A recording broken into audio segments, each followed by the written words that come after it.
сегодняшняя ваша работа на раскроении, она прошла плодотворно. Алдын кунакларны район башлыгы Алмаз Әхмәтшин район советында кабул итте. Очрашу барышында сүз Нурлатта талантлы балаларны барлау, аларны тагында үстерү хакында барды. Шөгыльләнергә теләгәннәр өчен шәһәрдә мөмкинлекләр тудырыла.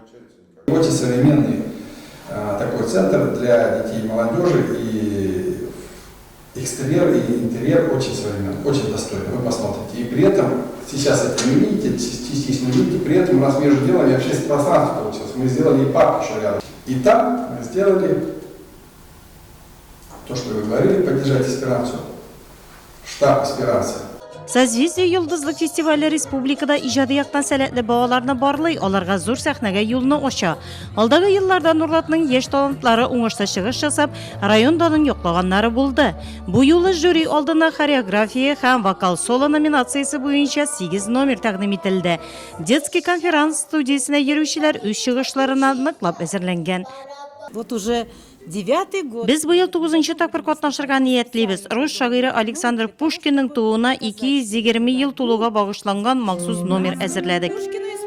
Волнение, ну чуть-чуть, если только немножко.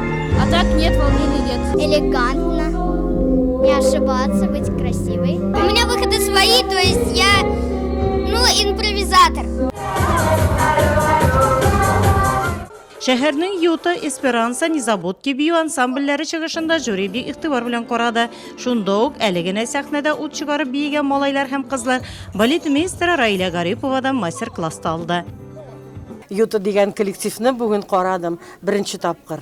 Димәк, алар бик кечкенә балалар, минемчә буларның перспективалары бик зур бу балаларның.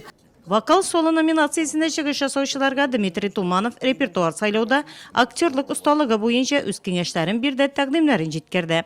Традиционно фестивальное движение «Созвездие». Ел сайын традиция буенча «Созвездие Йолдызлык» фестиваленең үз педагоглары районнарга килеп балаларга иҗади яктан ярдәм күрсәтә. Алар Мәскәү, Татарстан остазларына алган тәҗрибә белемнәрен уртаклаша.